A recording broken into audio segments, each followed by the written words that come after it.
Sup legends, it's your boy, the original legend, and I'm here to talk about Daredevil Season 3.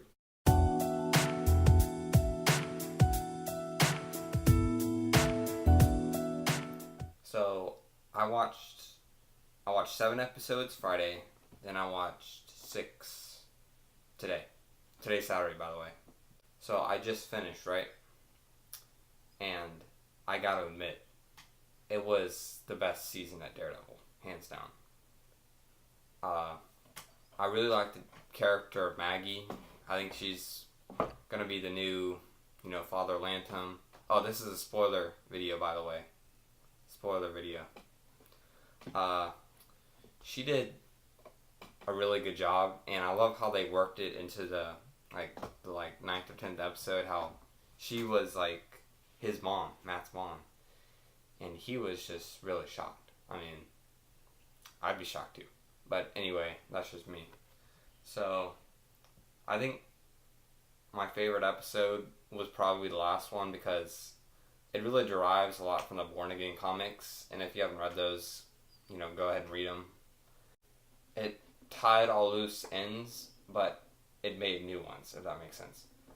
So at the ending, it's like Daredevil, he tips off Agent Poindexter, or the fake Daredevil, Bullseye, I guess, about Wilson Fisk murdering Julie, who's Ben kind of stalks on the side.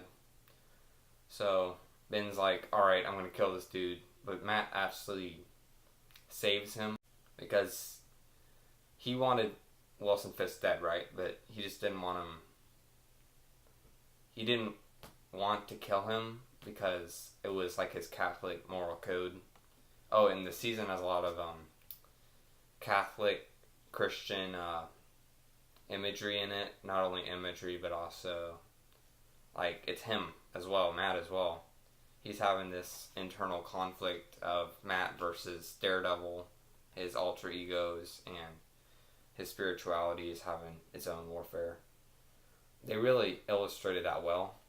During the fight scene, in episode 6 with Bullseye and Daredevil, it was literally a work of art.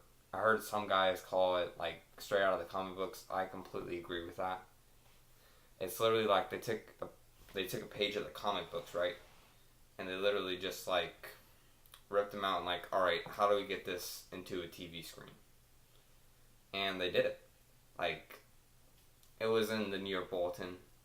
And Jasper Evans died in that fight, and he was one of the instrumental pieces they were trying to figure out to get Fisk back in there. So, yeah, that worked. No, it didn't work. I'm sorry, it didn't work. He made it seem like he knew Karen, so he made himself seem like the real Daredevil, because Ben, aka Bullseye, was in a fake Daredevil's costume. And, it was a replica, exact replica. You couldn't tell the difference. But, out of 10, I'd probably give it a 9.2. It wasn't 9.5, it wasn't 9, somewhere in the middle. Probably give, just for a basis, I'd probably give Infinity War an 8.5. So it's probably a little better in terms of cinema. I know it's kind of hard to compare a movie to a TV show with ratings, but I think Daredevil, the TV show, this season was a little better than watching Avengers Infinity War. So that's my take on that. I'm surprised at the end they didn't throw in an Infinity War spoof in there, everyone starts disappearing. I know they aren't really tied, the TV shows and the movies, but that still would have been nice to see. But they ended up leaving. Well, they had ending thing where Poindexter was having spinal surgery and his eyes just open and there's just a bunch of spirals in him. I guess that's his bull's eye. And Fisk was put back in jail. Daredevil could have killed him because when they were having their final fight scene with Ben Poindexter, you probably think I'm talking about Ben Urich. Don't get it mixed up. They're completely different animals. But yeah, Poindexter, Daredevil Matt, and Daredevil slash Matt, and Kingpin were having their final battle. Ben was trying to kill Vanessa to take his loved one away because Fisk had Julie killed, who was Ben's love interest, who he kind of stalked around. Yeah, but Daredevil could have killed him. He didn't kill him. He actually threw Ben Poindexter out a brick wall, and that's how he got paralyzed. So the whole fight, he couldn't move. Then Daredevil and Kingpin fought it out, and I'm surprised Daredevil came out on top because he didn't even have on like his suit for protection. But he got the job done, and could have killed him, but he had that good Christian mercy. Just didn't do it, especially in front of Vanessa. That would have been scarring. Matt probably would have never came back. But yeah, Father Lantom. In the trailer there was a church attack, and there was an episode where that happened. Father Lantom got in the way of Poindexter and Karen, and Poindexter threw something at Karen, and he got in the way, and it killed him. Sorry about that. That was my mom just checking up on me. Still a 17-year-old kid, right? But anyway, where was I at?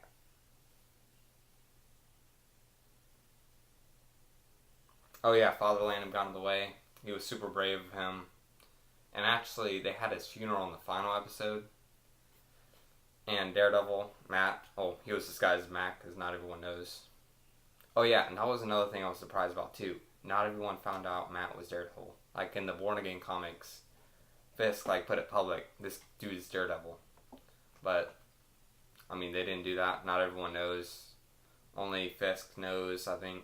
Yeah, Karen and Foggy know. Poindexter, I'm pretty sure he knows. He might not know, though. And Ellison, Karen's boss, almost found out, but Karen didn't crack. But yeah, Father Lantom, at his funeral, Matt was speaking, as Matt Murdock, not as Daredevil. And he said,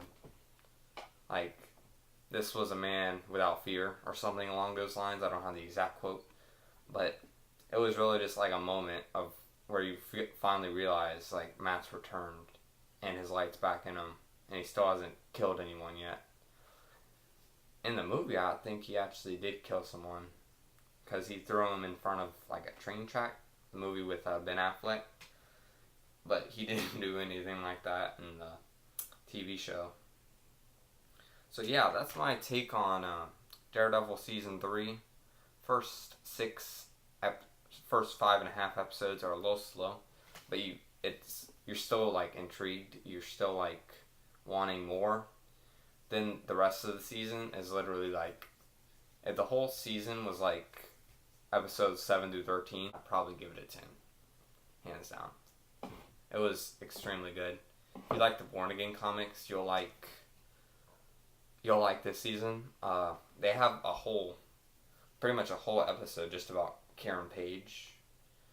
And they have Ben Poindexter's backstory in an episode, and it's in black and white with Fisk walking around, so it's really good artistic ability from the directors and stuff. And the episode about Karen Page, it kind of relates to the Born Again comics because she's a heroin addict, and it talks about how she led to her brother's death because she was driving high and drunk, and she ended up crashing and killing him, but she was still alive. And then Matt and Fisk found out that Karen killed Wesley, and that was another big part because Fisk wanted to have Karen killed then. Yeah, it was just a whole bunch of stuff. I'm missing a whole bunch of stuff, but I would definitely go watch it. If you don't have Netflix, I would get it. This show is literally worth $7 for a month or whatever the Netflix rate is. I don't really know. But that's it for this video. I hope y'all have a good day.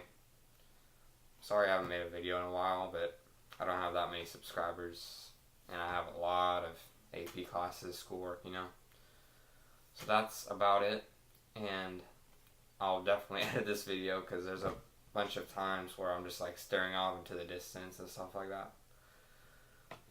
But that's it for this video. I hope y'all have a good day. Subscribe if you're new, all that good stuff. And I'll edit this thing. And I don't know when I'll post next, but I'll keep y'all updated.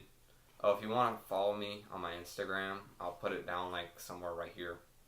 Somewhere down here, or up here, or to the side or something. I don't really know. But have a good day, do all that good stuff, and I'll see you next time. Oh, disclaimer, this video is probably going to have a lot of dislikes, because I'm a really awkward individual, and I'm not a professional reaction dude, but let's get right into it.